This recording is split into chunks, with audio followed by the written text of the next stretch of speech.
Hello and very good morning to all of you. Welcome to understand UPSC. This is Rahul. 13 अक्टूबर का currently का episode है।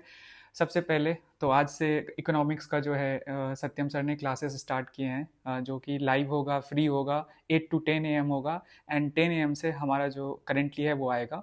आप सब के लिए जो कि 2026 2027 या उसके बाद के अटेम्प्ट्स देने वाले हैं, उन सब के लिए अंडरस्टैंड यूपीएससी कोशिश कर रहा है कि फ्री में एंड हर किसी को एक्सेसिबल हो, कि उनकी प्रिपरेशन कितनी आसान हो पाए और क्वालिटी मतलब कि वो कॉम्प्रोमाइज़ ना हो। तो उन सारी चीज़ों को इंश्योर करते हुए आज से सर ने क्लास स्टार्ट की है। होपफुली आप लोगों ने अटेंड किया होगा। सो हम स्टार्ट करते हैं हमारा करंटली में सबसे पहला जो सेक्शन है, पहला सेगमेंट कह लो, वो है द डायमेंशन फैक्ट्री। अगर आप नए हो तो डायमेंशन फैक्ट्री में क्या है कि हम अभी तक 25 के अराउंड टॉपर्स कॉपीज से क्वेश्चंस डिस्कस कर चुके हैं। एंड पहले ब्रेनस्टॉर्मिंग होती है, एंड ब्रेनस्टॉर्मिंग में हम सीखते हैं कि कैसे डायमेंशंस क्रिएट कर सके। And there are so many things which you will know. Also we have covered society, हमने कवर कर ली, हमने ज्योग्राफी कवर कर ली, आर्ट एंड कल्चर हमने कवर कर ली है। अब मॉडर्न हिस्ट्री, आज से मॉडर्न हिस्ट्री स्टार्ट हो रहा है। ऑल दो आप लोगों ने अगर नहीं कवर किया तो आप 20 अगस्त से देख सकते हो। वैसे अगर बैकलॉग भी है तो उसको रहने देते हैं, आज से आप स्टार्ट कर सकते हो। एंड यू नो कि दिसंबर जो है ना, एंड तक आपको मेंस प्रिपेयर्ड होना है, कम से कम आंसर्स लिखने हैं, कम से कम ब्रेनस्टॉर्म तो करना है, वो भी टॉपर्स की कॉपी से। तो मेरी यही टारगेट है कि आप लोगों को टॉपर्स कॉपी से चीज़ें सिखाऊं। एंड अगर आपको पता है तो पता हो तो हमारा एक डेडिकेटेड ग्रुप है 2026 का, जिसमें 17,000 प्लस स्टूडेंट्स हैं। एंड अभी तक जब से हमने इस इनिशिएटिव को स्टार्ट किया तो डेली, अभी अगर देखो on an average 70 to 80 answer जो है बच्चे सबमिट करते हैं, सीखते हैं एक दूसरे से। एंड मैं कोशिश करता हूँ उनको रिव्यू कर दूँ बिटवीन 7 to 9 PM। आप जो है अपनी कॉपी को सबमिट कर सकते हैं। सो लेट अस स्टार्ट। आज थोड़ा अनकन्वेंशनल वे में स्टार्ट करने वाला हूँ द डायमेंशन फैक्ट्री। सबसे पहले आज कोई टॉपर्स की कॉपीज नहीं है, आज मैं आपकी एबिलिटी देखना चाहता हूँ, आपके ऊपर छोड़ता हूँ। महात्मा गांधी बहुत पढ़ा होगा, बचपन से ही पढ़ा होगा। इनको इनके बारे में, इनका रोल जो है exactly in the freedom struggle, although debated है, बहुत सारे लोग बहुत सारी चीज़ें कहते हैं, बट हम नहीं अंडरमाइन कर सकते महात्मा गांधी ने हमारे लिए क्या किया है। एंड स्पेशली अगर आप यूपीएससी एस्पिरेंट हैं तो आपका पर्सपेक्टिव जो है ना, मतलब कि डिबेट से ज़्यादा आप उन्होंने क्या कंट्रीब्यूट किया या हमारा टेक्स्ट बुक क्या कहता है, उस तरीके से आपको आंसर करना पड़ेगा। इवन आवर कॉन्स्टिट्यूशन के अकॉर्डिंग आपको चलना पड़ेगा, ठीक है। अपनी जो आपकी पर्सनल जो भी गांधी को लेकर ओपिनियन है उतना मैटर नहीं करता है, आपको एग्जाम ओरिएंटेड होना है, ठीक है। So let us come to the topic itself, Mahatma Gandhi. तो मैं इस क्वेश्चन को आपके ऊपर छोड़ देता हूँ, आपके मन में जो भी आ रहा है, जितने भी डायमेंशंस आप क्रिएट कर पाओ, खास करके बॉडी में मैं देखूंगा आज की क्या बच्चे कितनी मतलब कि अपने एबिलिटी, अपने जो एग्जिस्टिंग नॉलेज है उसको यूज करते हुए आंसर्स लिखेंगे, ठीक है। तो ये आपको 7 to 9 PM सबमिट करना है। और मैं जो करेंटली मैं करवाता हूँ, जो हमारा द डायमेंशन फैक्ट्री है, तो हम इस तरह से ब्रेक करते हैं। पहला क्या है कि कोर डिमांड क्वेश्चन का क्या है, देन हम देखते हैं स्ट्रक्चरिंग कैसे करनी है, खास करके इंट्रोडक्शन कंक्लूजन तो है ही, उसके साथ साथ बॉडी में कितने टॉपिक्स, कितने हेडिंग्स, सब हेडिंग्स हमें बनाना है। एंड स्ट्रक्चरिंग के बाद क्या इंट्रो लिखोगे। एंड हिस्ट्री में पता है मोस्टली इंट्रोज इस तरीके से होते हैं कि हम टाइम पीरियड शो करते हैं, तो वो एक एस्पेक्ट को टच कर सकते हो। एंड देन कंक्लूजन पे आएंगे। एंड वैल्यू एडिशन हम क्या कर सकते हैं, बहुत तरीके से वैल्यू एडिशन होता है, मैंने सिखाया है और आगे भी मैं अच्छे से सिखाऊंगा। सो कल से हम टॉपर्स की कॉपीज में डायरेक्टली जाएंगे और डिस्कस करेंगे। आज आपके ऊपर मैं छोड़ देता हूँ, आप कैसे करोगे, it is up to you. और मैं सबके आंसर्स आज कॉपी देखूंगा एंड कोशिश करूंगा सबके आंसर्स को रिव्यू करने का। सो एक और चीज़ मुझे ऐड करनी है कि अभी जो मैंने मतलब कि आप लोगों को बताया, तो सी फॉर बोला कि कोड डिमांड समझना है क्वेश्चन का।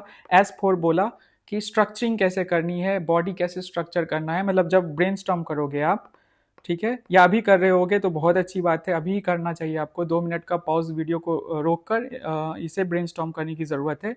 देन वी हैव कैसे आप जो है इंट्रोडक्शन लिखोगे, कैसे कंक्लूजन लिखोगे, एंड वैल्यू एडिशन क्या करोगे। ये 5 प्राण टाइप का जो कॉन्सेप्ट है ये आपको फॉलो करना है हर एक क्वेश्चन में। अभी तो ये मॉडर्न हिस्ट्री है, फिर हम इस तरह से GS1 कंप्लीट करेंगे। Then we will move to GS2 और GS4। अभी भी डिबेटेड है, आप लोग अपने ओपिनियंस बताना जरूर कमेंट सेक्शन में। मैंने कुछ लोगों के पढ़े हैं, बट आगे भी एक तरह से वोटिंग के थ्रू आई विल ट्राई कि उस ग्रुप पर वोटिंग के थ्रू आई विल ट्राई कि आप लोग जो है वो एक कंक्लूजन पे हम पहुंचे जिससे मैक्सिमम बेनिफिट हो। वैसे कॉन्कर वाले बच्चों ने बोला कि हमारा GS4 अभी कंप्लीट हुआ है तो बहुत अच्छा होगा कि आप GS4 से ही शुरू करो, तो मैं देखूंगा। And also I would like to add one more thing कि ये जो ब्रेनस्टॉर्म कॉपीज है ना, आपको अगर नए हो तो ग्रुप जो है ना, इस वीडियो जो डिस्क्रिप्शन है इस वीडियो का, इसमें सेकेंड लिंक पे आप क्लिक करके उस ग्रुप पे डायरेक्टली जा सकते हो। पहला जो हमारा चैनल है उसको तो सब्सक्राइब कर ही लेना, जो पहला लिंक है। सेकेंड लिंक पे आना तो वहाँ पे बस हम आंसर राइटिंग के लिए सबमिटेड कॉपी ही नहीं रिव्यू करते, आपको ऑप्शन नहीं देते, साथ साथ प्रीलिम्स ड्रिल भी होता है। जो इंपॉर्टेंट आर्टिकल्स होते हैं उसको जो है हम ना बेस्ट पॉसिबल मैनर में, सो दैट आपका फ़ायदा हो प्रीलिम्स के लिए, उसको हम आपके लिए MCQs बनाता हूँ मैं। एंड MCQ जो है बहुत ज़्यादा ही क्रूशियल वे में बनाता हूँ, स्ट्रैटेजिक वे में बनाता हूँ कि बहुत बच्चे ना दो ऑप्शन से एलिमिनेट नहीं कर पाते। जैसे कल ही UP PCS का एग्जाम हुआ तो ऐसे क्वेश्चंस आए थे मैक्सिमम कि दो ऑप्शंस तो आप एलिमिनेट कर लेते हो। और आजकल जो फैक्चुअल क्वेश्चंस के इंपॉर्टेंस बढ़ गए UPSC या किसी भी स्टेट PCS एग्जाम में, तो वहाँ पे जो दो ऑप्शंस को कैसे एलिमिनेट करना है उसको मैं एक तरह से आपको एक प्रैक्टिस करवा रहा हूँ। तो वो देखिएगा, क्वेश्चंस आप लोग अटेम्प्ट कीजिएगा, ठीक है। सो यही है आपका आज का क्वेश्चन, आपके ऊपर मैंने छोड़ दिया। ये ओपन एंडेड क्वेश्चन है और मैं फोकस करूंगा कि कैसे आप आइडियोलॉजिकल मोबिलाइजेशन में इनका रोल, सोशियो इकोनॉमिक रोल, या बहुत सारे ऐसे डायमेंशंस क्रिएट हो सकते हैं बॉडी में, उसमें आपका मैं ना टैलेंट देखूंगा आज, ठीक है। सो ये है आज का द डायमेंशन फैक्ट्री का पहला क्वेश्चन। कल से टॉपर्स कॉपीज पे हम वापस आ जाएंगे, okay. So let us go to the articles. आज के इंपॉर्टेंट आर्टिकल्स इस तरीके से हैं। सबसे पहला है अफगानिस्तान एंड पाकिस्तान के बीच में जो है डूरंट लाइन, जो दोनों कंट्रीज को सेपरेट करते हैं, उस पर अभी विवाद चल रहा है। तो मतलब विवाद क्या, बहुत सालों से चल रहा है, सिंस जब से ये लाइन खींची गई है।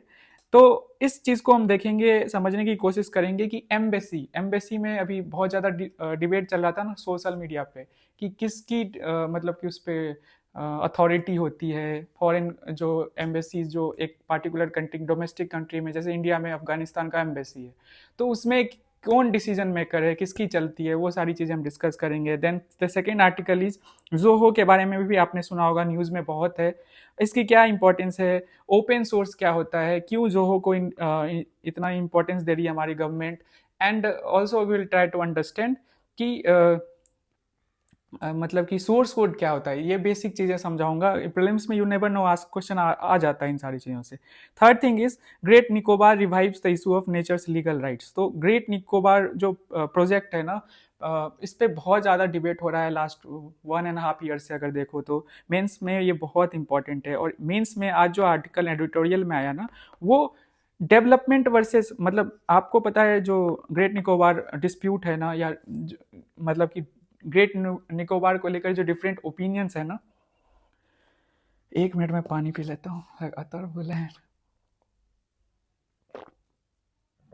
Okay, so the great Nicobar जो प्रोजेक्ट है, जो महत्वाकांक्षी या एम्बिशियस प्रोजेक्ट है गवर्नमेंट ऑफ इंडिया की, उस पर बहुत सारी चीज़ें बहस हो रही है, डिबेट्स हो रही हैं। तो डेवलपमेंट वर्सेस जो एक तरफ डेवलपमेंट है, एक तरफ इकोलॉजी है, इस पर जो है डिबेट चल रहा है, ठीक है। तो अब इस डिबेट में ना, जब हम अपने आंसर्स लिखेंगे तो इकोलॉजी एस्पेक्ट में हमें भी अच्छे पॉइंट्स सब्सटेंशिएट करने के लिए हमारे पास कुछ फैक्ट्स, फिगर, डेटा होनी चाहिए। तो इस आर्टिकल में वही है कि इकोलॉजिकल एस्पेक्ट को कैसे हम अच्छे पॉइंट्स के थ्रू, और इसमें इसको मैंने मेंस इनरिचमेंट आर्टिकल आज का रखा है क्योंकि ग्लोबल प्रैक्टिसेस अगर हम अपने आंसर्स में डालते हैं ना, तो हमारे जो है मार्क्स बढ़ जाते हैं, मतलब उसके चांसेस बढ़ जाते हैं। तो आज कोलंबिया का ऑप्शन है, उसको भी हम देखेंगे, ठीक है। Then the fourth article is Egypt में जो गाजा पीस समिट हो रहा है, जिसको इजिप्ट एंड USA इसको एक तरह से मतलब कि सेटअप कर रखा है, और 20 इंपॉर्टेंट कंट्रीज जो दुनिया की उसको बुलाई, इंक्लूडिंग इंडिया। तो इसको हम समझेंगे। इसी आर्टिकल में बात की गई है इंडिया इजिप्ट स्ट्रैटेजिक पार्टनरशिप की, और ऑल्सो जो IMEC है। तो इजिप्ट एक तरह से ऑप्शंस तलाश रहा है कि IMC को अपने मतलब इजिप्टियन जो टेरिटरी है उससे पास करवाए, सो दैट इजिप्ट का रोल जो है मतलब उस पूरे इनिशिएटिव में बढ़े, एंड इजिप्ट को एक तरह से इकोनॉमिक एस्पेक्ट में या कनेक्टिविटी एस्पेक्ट में फ़ायदा मिले सुएज कैनाल के थ्रू, ठीक है। सुएज कैनाल से याद आया, कल UP PCS में क्वेश्चन पूछा गया था, ठीक है। बहुत सारे क्वेश्चंस जो कि पूछे गए ना, मैंने एक तरह से देखा तो ऐसे 5-6 क्वेश्चन तो मुझे सामने से दिखे, ऑल्दो क्लेम व्लेम नहीं करना है, but I can say that कि हमने पीसीएस अगर लिखा तो उसको दिखाया। जैसे फॉर एग्जांपल गल्फ जो काउंसिल है उसको मैंने अच्छे से डिस्कस किया है, मैंने सेक्युलरिज्म को अच्छे से डिस्कस किया है, उससे क्वेश्चन था। वैसे बेसिक है वो, बट रिवीजन होता है ना, न्यूज़पेपर आर्टिकल्स के थ्रू जो रिवीजन होता है ना, हम एवरीडे कवर जो करते हैं वो दिखता है हमारे। Then we have more things like vice president से रिलेटेड क्वेश्चन था, मेंबर होता है राज्यसभा का कि नहीं होता है। वैसे ये सारी चीज़ें स्टैटिक में है, बट रिवीजन जब मैं करवाता हूँ तो स्टैटिक पे ज़रूर फोकस रखता हूँ। तो ये सारी चीज़ें मुझे दिखी। अभी तो बहुत सारे क्वेश्चन हैं, मैं निकालूंगा। One more thing I would like to tell कि हमने 1 अगस्त से स्टार्ट किया है, तो क्वेश्चन मोस्टली ना जून से पहले के हैं, जून या जून से पहले के आए हैं। तो फिर भी मैंने देखा कि बहुत सारे ऑप्शंस जो है ना, क्वेश्चन जो है ना, हमने जो यहाँ पे डिस्कस किया है वो आए थे, एंड हेल्प जरूर मिली होगी बच्चों को। देन हम देखेंगे नेचुरल फार्मिंग के बारे में। एक इंपॉर्टेंट स्कीम है, इसको भी हम कंसिडर कर सकते हैं मेंस इनरिचमेंट में। नेचुरल फार्मिंग को इंडियन गवर्नमेंट बहुत बढ़ावा देती है, बहुत प्रमोट करती है। तो हिमाचल स्टेट गवर्नमेंट ने 7 ईयर्स एगो एक स्कीम लॉन्च किया था, जिसका बहुत फायदा हो रहा है हिमाचल में, और नेचुरल फार्मिंग की तरफ जो है बढ़ रहे हैं बहुत सारे जो फार्मर्स हैं। अब इस आर्टिकल में हम देखेंगे कि क्या एडवांटेजेस हैं, एंड द स्कीम के बारे में थोड़ा सा देखेंगे, एंड इसको वैल्यू एडिशन के तौर पे आप लोग देखना। देन साउथ चाइना सी में जो स्पार्टली आइलैंड्स हैं, उस पर फिलीपींस एंड चाइना के बीच में जो डिस्प्यूट है, तो उसमें कुछ रिसेंट हुआ है। ठीक है, हम पूरा मामला समझेंगे, और यूपीएससी प्रीलिम्स पर्सपेक्टिव से बहुत इंपॉर्टेंट है, क्योंकि ये जो आइलैंड्स है ना, स्पार्टली है, स्काबॉग है, देर आर सो मेनी। तो जो डिस्प्यूट है ना आसियान कंट्रीज का विथ चाइना, उसको हम मैप के थ्रू डिस्कस करेंगे। ठीक है, सो लेट अस स्टार्ट। पहला आर्टिकल है हिंदू पेज नंबर 1 में, रेडी फॉर टॉक्स विथ पाक। सो क्या हो रहा है अफगानिस्तान पाकिस्तान के बीच में, पहले वो समझना जरूरी है, तब हम इस आर्टिकल को मतलब एक तरह से समझ पाएंगे। सबसे पहले जो करंट इश्यूज क्या है ऑन डूरंट लाइन, पता है Durand line between Pakistan and Afghanistan के बीच में है। मैं बहुत डेप्थ में नहीं जाना चाहूंगा, बस बेसिक समझ लीजिए। ठीक है, border clashes, frequent armed skirmishes occur as both sides accuse each other for violating Durand line. ठीक है, ये लेंथ है, एंड 1893 में ब्रिटिश इंडिया ने इसको ड्रॉ करा।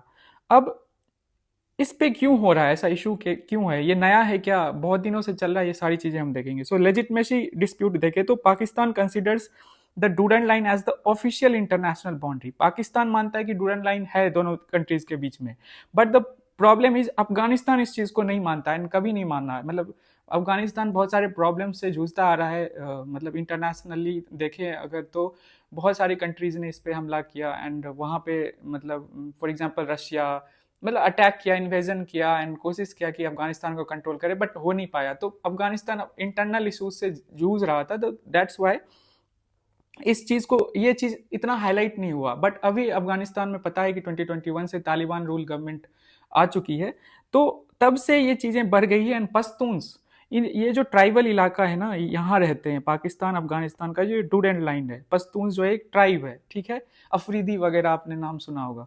अब ये ट्राइब जो है ना मतलब कि दोनों कंट्रीज के साथ बॉर्डर लाइन जो है, आपने तो इंटरनेशनल बॉर्डर खींच दिया, but they stay between this area, in this areas. So point is कि अफगानिस्तान ना जिस तरह से पाकिस्तान कश्मीर में चाहता है कि कश्मीरी पीपल को वो एक्साइट करता है, इंडिपेंडेंस सॉवरेनिटी की बात करता है, although Kashmir is India's integral part, उसी तरीके से अफगानिस्तान भी ग्रेटर पश्तून लैंड बनाने के फेवर में, एंड चाहता है कि पश्तून जो है वो मतलब कि खुद की सॉवरेनिटी उनको मिले, या ऑल टुगेदर कहो तो वो अफगानिस्तान में मिल जाए। सो जिस तरह से पाकिस्तान एक्साइट करता है कश्मीरी पीपल को, उसी तरह अफगानिस्तान, आई मीन अफगानिस्तान के रीजन्स अपने हो सकते हैं, बट आप इस तरह से इस इशू को देख सकते हो।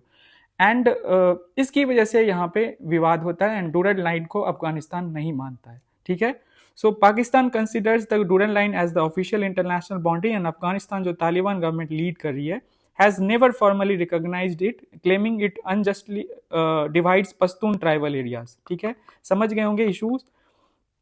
अब रिसेंट में ये ट्रिगर क्यों हो गया इतना, जो एक दूसरे पे बमबारी हो रही है, तो Afghanistan defence forces conducted strikes across the Durand line, killing 58 Pakistani soldiers, ऐसा क्लेम किया तालिबान के जो गवर्नमेंट है अफगानिस्तान में।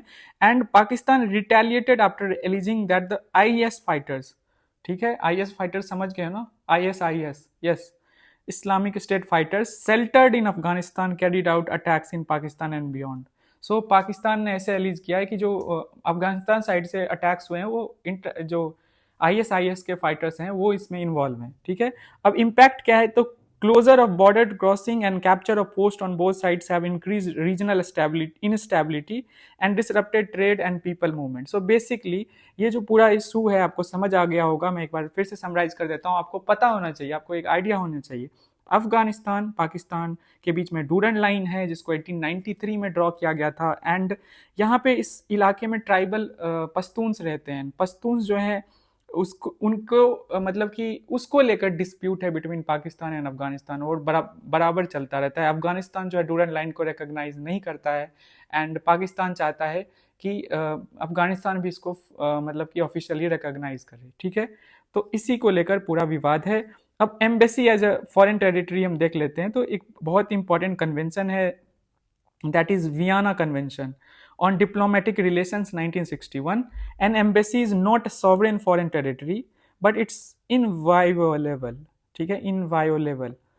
So meaning इसका सिंपल है, देखो कि host countries authorities cannot enter the embassy premises without consent। Okay, so आपको पता है दिल्ली में चाणक्यपुरी की जहाँ तक बात की तो बहुत सारे कंट्रीज के एम्बेसीज हैं, तो लैंड तो हमारा ही है, लेकिन जो वियना कन्वेंशन है उनके अकॉर्डिंग अगर इंडिया भी सिग्नेटरी है इसका, जो embassy not sovereign foreign territory, अब इनका पूरा टेरिटरी नहीं हो जाता है, मतलब कि किसी भी कंट्री का, जैसे अफगानिस्तान का ये एम्बेसी है इंडिया में तो उसका उनका नहीं हो जाता है, बट जो इंडिया है ना इंटरफेरेंस नहीं करेगा उनकी टेरिटरी में, ये है इसका कुल मिलाकर। तो अभी जो है ना न्यूज में चल रहा था कि जो वेमेन जर्नलिस्ट हैं ना उनको अलाउ नहीं किया गया, जो फॉरेन मिनिस्टर अफगानिस्तान के आए हैं तो उनको जो प्रेस कॉन्फ्रेंस हुआ तो अलाउ नहीं किया गया था, तो इसको लेकर बहुत विवाद हुआ। तो मैं एक तरह से इसको क्लैरिफाई करने की कोशिश कर रहा हूँ कि एम्बेसी जो है फॉरेन टेरिटरी जो है किस तरह से उसका स्टेटस है कि इंटरफेरेंस नहीं कर सकते। सेकेंडली, मतलब I am not defending the government, हमें यूपीएससी एस्पिरेंट के रूप में थोड़ा सा होना चाहिए ना, समझदार होना चाहिए, हमें पता होना चाहिए क्या कैसे होती है।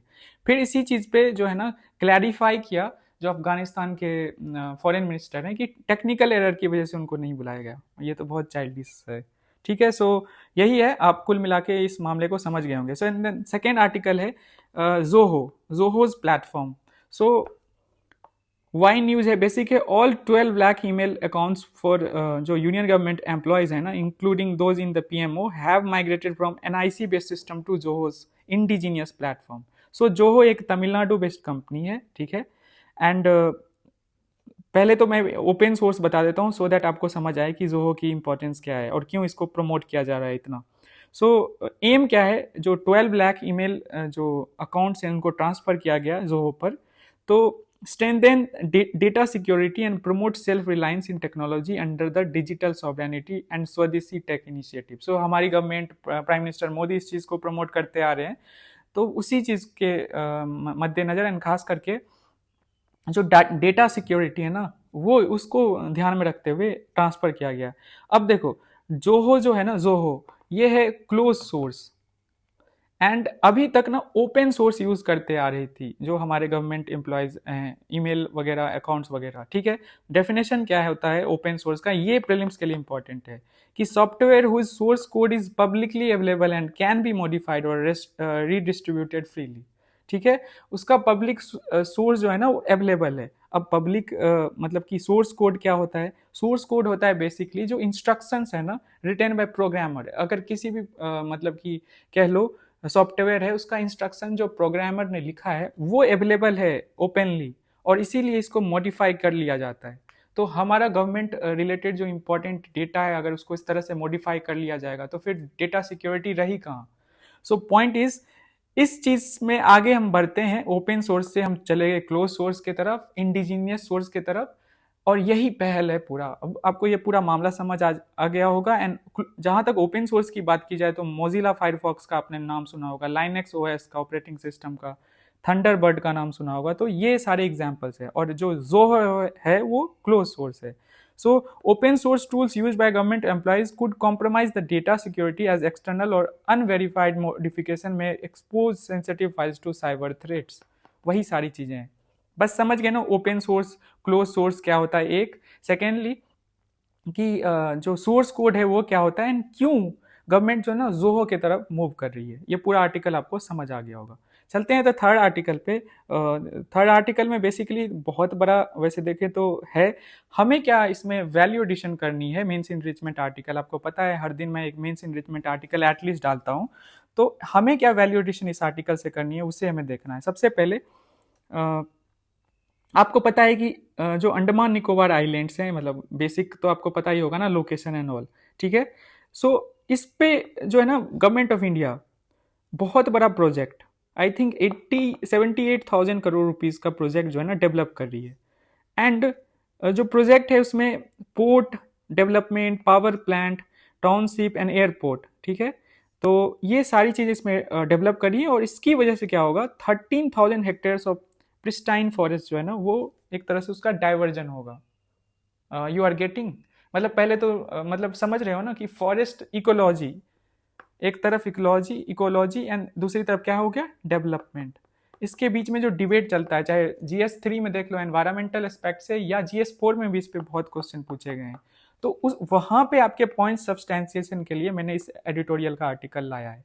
अब देखो, सो इट रेजेस कंसर्न क्या है, ट्राइबल फॉरेस्ट राइट्स जो हमने प्रोवाइड करा है फॉरेस्ट राइट 2006 में, उसको एक तरह से वायलेट करता है। सेकेंडली डिस्ट्रक्ट करता है इकोलॉजिकल बैलेंस को, एंड थर्डली रिकॉग्नाइज करता है and the need to recognise legal rights of nature. Nature को भी एक तरह से लीगल राइट देना, और वो हम आगे देखेंगे इसका क्या इंपॉर्टेंस है। Granting personhood to natural entities, ठीक है। तो इस पूरे आर्टिकल में हमारे लिए इंपॉर्टेंट क्या है कि हम जब इकोलॉजिकल एस्पेक्ट को टच करेंगे ना, मेंस में अगर आपके पास ऐसे क्वेश्चंस आएंगे तो आपको क्या, एक तो सुप्रीम कोर्ट का जजमेंट है और दूसरा ग्लोबल प्रैक्टिसेस, जो बेस्ट प्रैक्टिसेस होते हैं ना, उसको यूज करने के लिए मैंने इस आर्टिकल को आज के करेंटली में इंक्लूड किया है, ठीक है। तो इकोलॉजिकल एस्पेक्ट से देखो तो एक बहुत सुंदर सुप्रीम कोर्ट जजमेंट आया जिसने कम्युनिटी राइट्स को जो है मतलब कि इंपॉर्टेंस दी, ठीक है। देखते हैं क्या है पूरा जो है। नियामगिरी हिल्स केस, ये उड़ीसा का है। उड़ीसाज माइनिंग कॉर्पोरेशन वर्सेस जो मिनिस्ट्री ऑफ हमारा एनवायरनमेंट एंड फॉरेस्ट है, उसके बीच का केस था। कि केस में था क्या कि द ग्राम सभा of Dongriya cone tribe was given the final say on mining in sacred forest। So sacred forest को लेकर, उसको कटिंग को लेकर, बॉक्साइट वहाँ पे और जो है उसका एक्सट्रैक्शन होता, तो उस चीज को लेकर एक ट्राइब है ओडिशा में, that is Dongriya cone tribe. तो जो फॉरेस्ट राइट एक्ट है ना, FRA 2006, आपको पता होगा, वहाँ पे ग्राम सभा का बहुत ज़्यादा इंपॉर्टेंस, बहुत पावर्स दी गई है। तो उसी चीज़ को मतलब कि सुप्रीम कोर्ट ने भी माना, एंड इस चीज़ को कम्युनिटी राइट्स को, ग्राम सभा के राइट्स को मतलब कि इम्पोर्टेंस दी, उसको ऊपर रखा, एंड इस बेसिस पे जो मतलब कि जिस तरह से डिसीजन ली गई थी इसमें, उसको रिवर्स किया गया था, ठीक है। एंड इसकी सिग्निफिकेंस क्या है, तो strengthened community and tribal rights to protect forest and culture under the forest right act 2006। तो हमें ये ध्यान रखना है कि नियमगिरी हिल्स केस को हम कोट करेंगे जब हम बताएंगे कि इंडिविजुअल एंड कम्युनिटी राइट्स वाला जब हम आर्ग्यूमेंट देंगे ना, जो हैम्पर हो जाएगा इस प्रोजेक्ट की वजह से, तो वहाँ पे पॉइंट सब्सटेंशिएट करने के लिए ये जो एग्जाम्पल, मतलब कि ये जो आप चीज़ दिखाओगे ना, ये केस दिखाओगे ना, बहुत सुंदर उसका जो है ना इम्पैक्ट पड़ेगा। And then we have the global practice. उसमें देख लो कोलंबियाज एट्राटो रिवर केस 2016।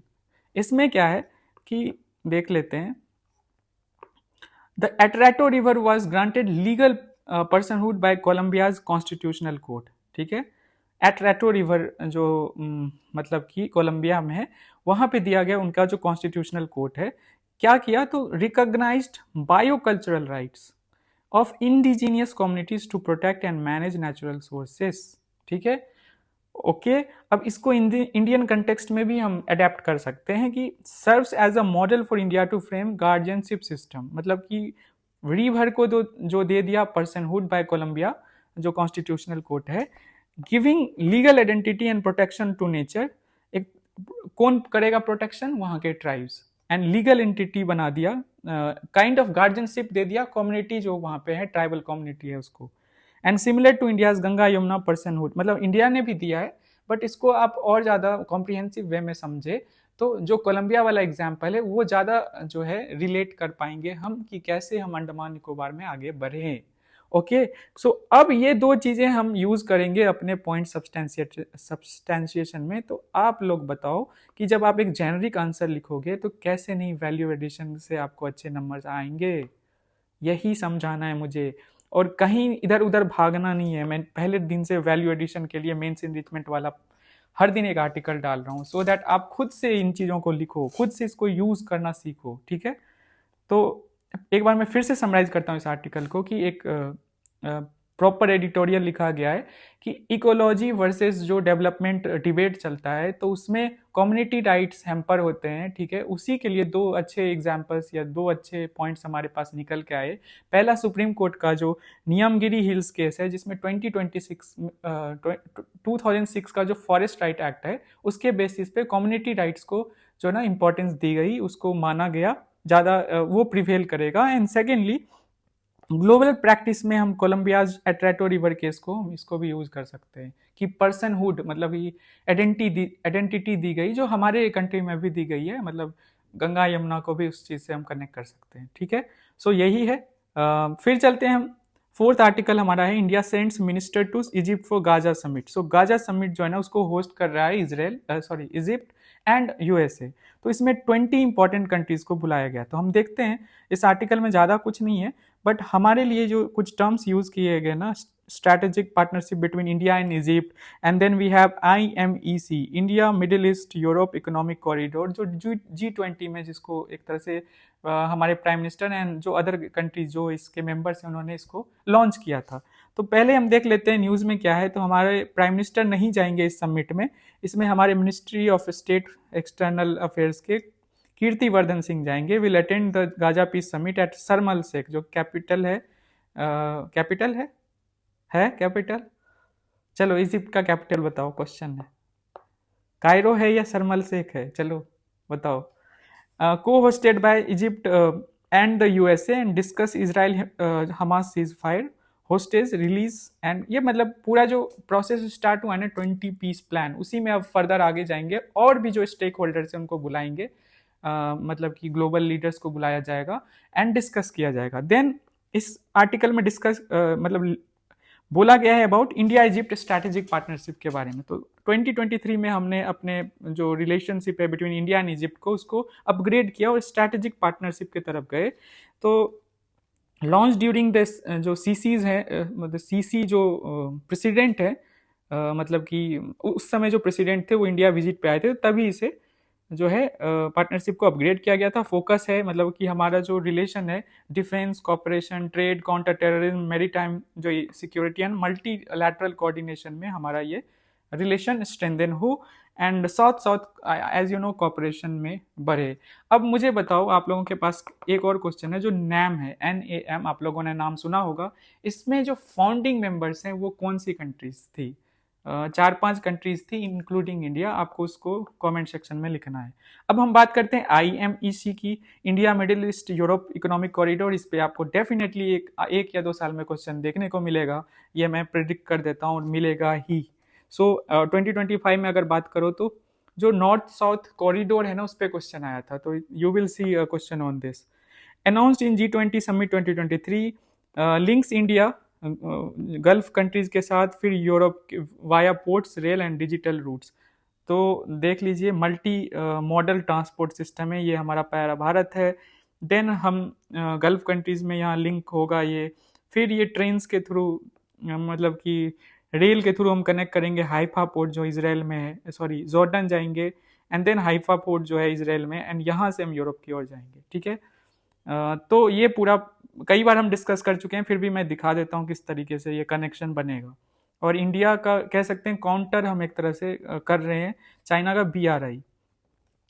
सो मेंबर कंट्रीज में देखें तो India, UAE, Saudi Arabia, Jordan, Israel and EU के जो कुछ कंट्रीज हैं, कह लो EU, मतलब ईयू भी है इसका stakeholder. So let us see, ये गल्फ कंट्रीज हैं, ये इजराइल हो गया, मतलब गल्फ कंट्रीज में, और जो इजराइल मतलब कि सॉरी जॉर्डन को भी मैं अलग से ऐड कर देता हूँ, देन इजराइल है एंड देन यूरोप है। समझ आ गया होगा।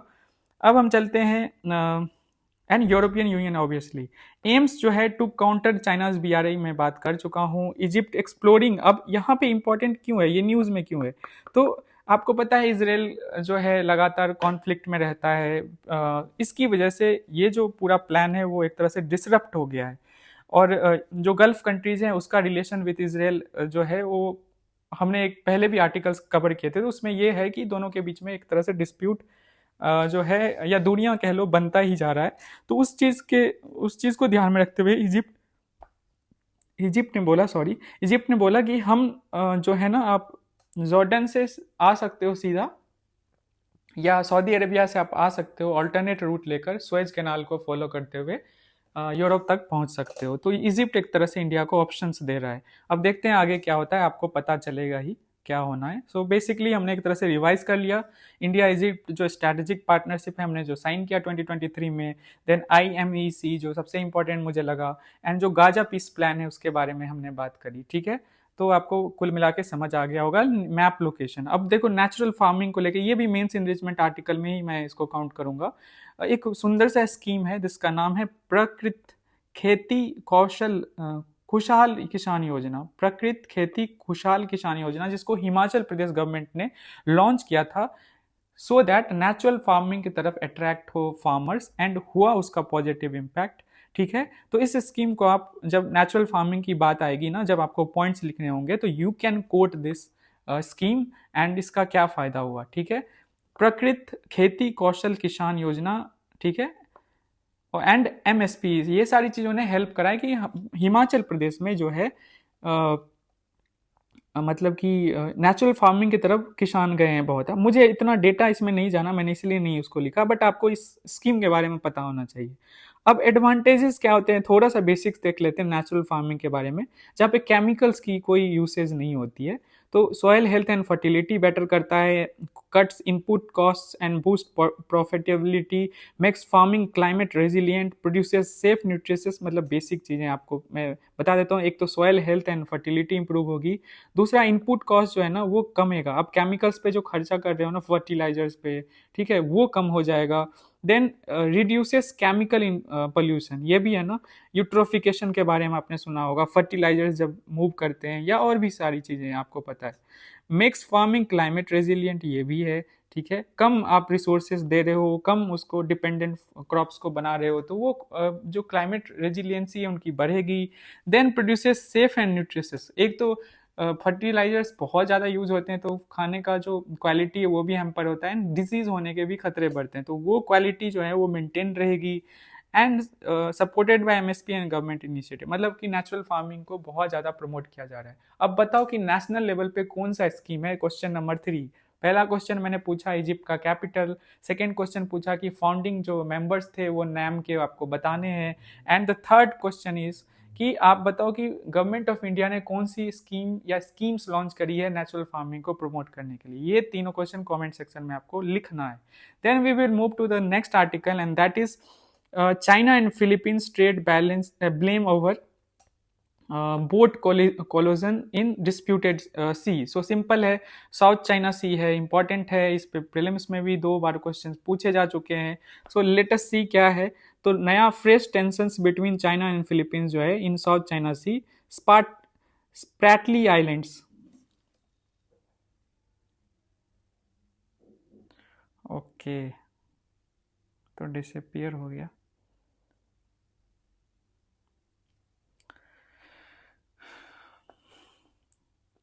Just give me a minute, sorry for this. हाँ, सो चाइना और फिलीपींस के बीच में जो आइलैंड है साउथ चाइना सी में,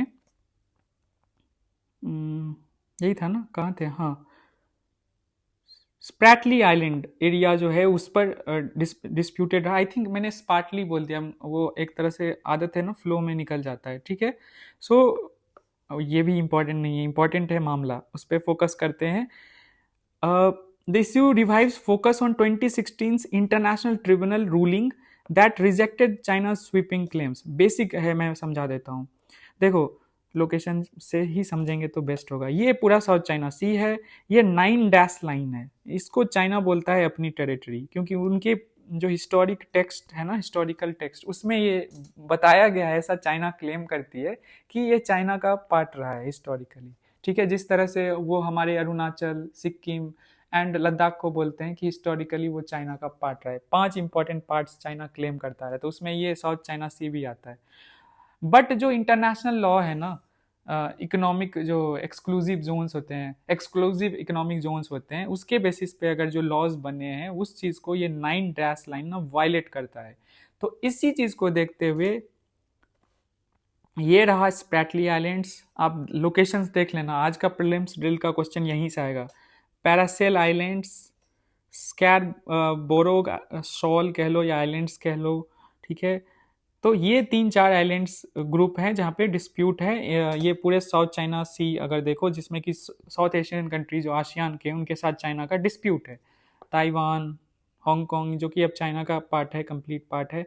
ठीक है, तो लीव ऑल दिस थिंग्स। ये लोकेशन आपने देख लिया, स्प्रैटली आइलैंड्स, और उसी में है Thitu island, Manila building up base in the. अब ये जो है ना, मतलब कि फिलीपींस बोलता है मेरा है, एंड मतलब कि लॉजिकली बोले तो उन्हीं का है, बट चाइना क्लेम करता है कि 9 डैश लाइन के ये अंदर आता है, so it should be mine.